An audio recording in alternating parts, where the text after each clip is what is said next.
continuing some post-spring football discussion, opponent discussion.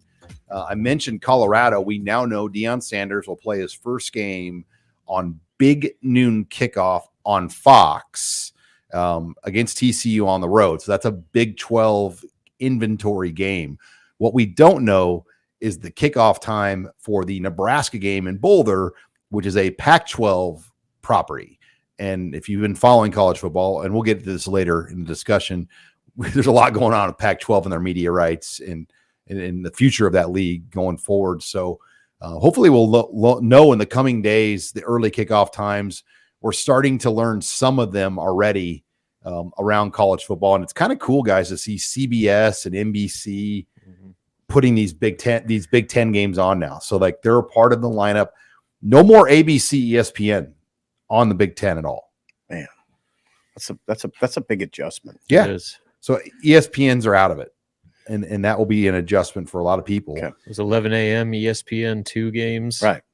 No go. That's a huge blow to ESPN. I mean, you think about what the Big Ten 11 a.m. games were. Yeah. At times. Over the years. Yeah. There's some good nap material there. Purdue Northwesterns there, though. Yeah, that was good. One of my favorite Big Ten ones was Michigan State 2011. Kirk Cousins. And they came in and they were good. They were like top 10. Yeah. And Carl Pelini and Bo put in that scheme where everybody was standing up. Yeah. And Kirk Cousins didn't know it was coming. I mean, it was, and they just, God, you have a great memory. They just destroyed. And I mean, that was like a game where everybody was fired up and you were like, yeah. I mean, but a lot of 11 a.m. games, you just kind of barely get to your seat. Yeah, that crowd was jacked up that day. You're right. But anyway, let's get to Colorado, Nebraska back in Boulder for the first time since 2019. Sip, you talked to Brian Howell, correct? Yes. From the Boulder Daily Camera, and about as big of an expert as you're going to find on Colorado football. What was his view on the Buffaloes? And give us an idea. How many players are they bringing in? All right. Those are two separate questions. I'll deal with them individually. First of all, Brian Howell's covered him forever. He's a 48-year-old beat writer for the Boulder Daily Camera, really plugged in.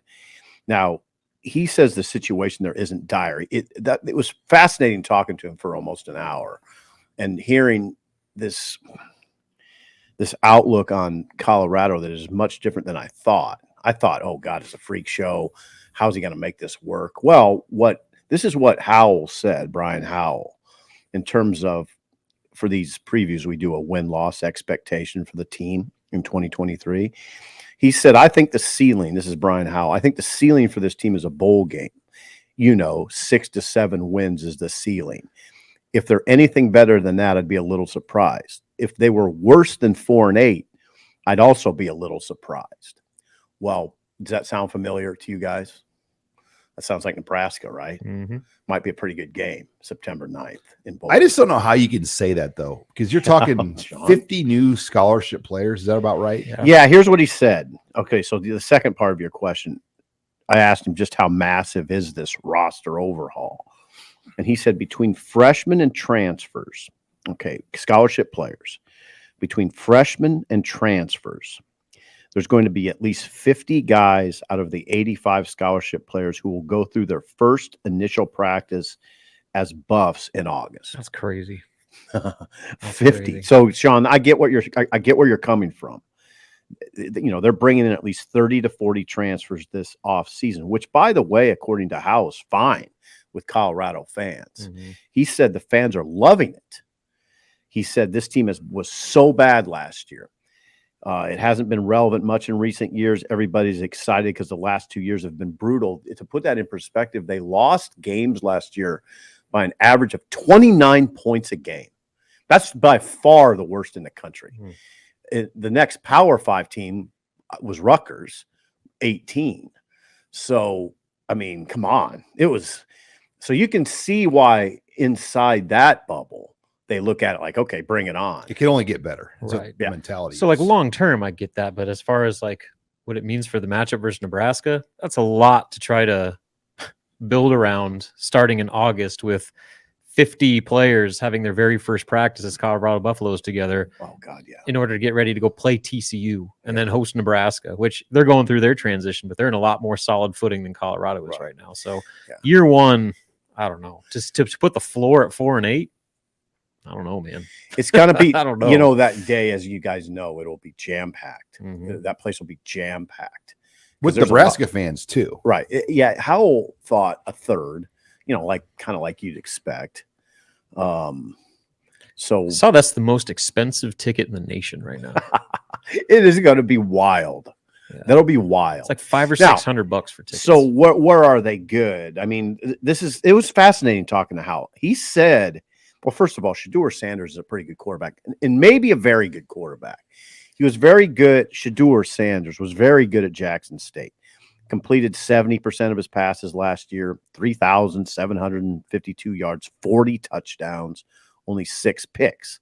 That's a far cry. Jackson State, of course, is a far cry from the Power 5.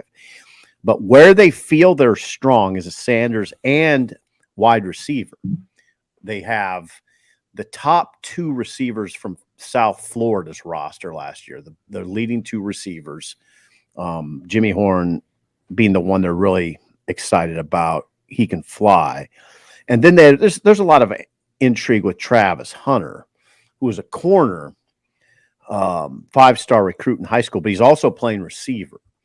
So they feel like they have speed at receiver and playmakers at receiver. Couple that with Shedeur Sanders, and then they feel they're really good about their edge rushers. They brought in, they brought in a guy from Arkansas that they really like.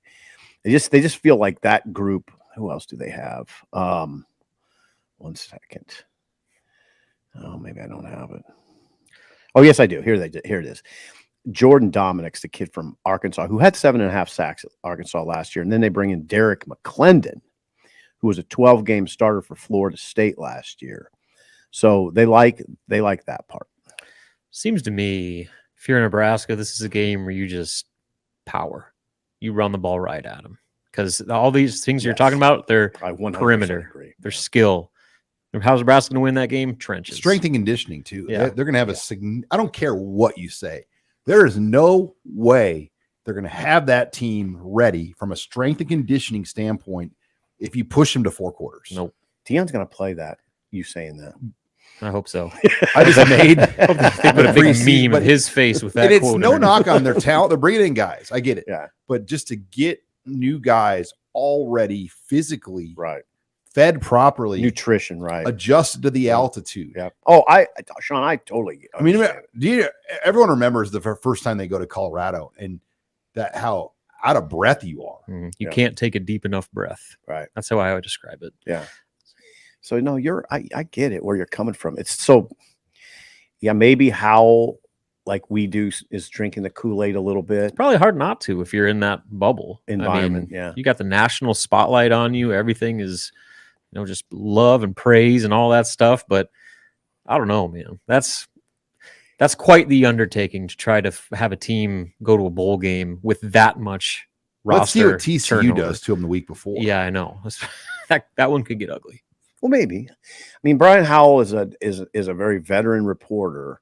I don't think he's prone to, going overboard with assessments. So I was very intrigued by what he had to say.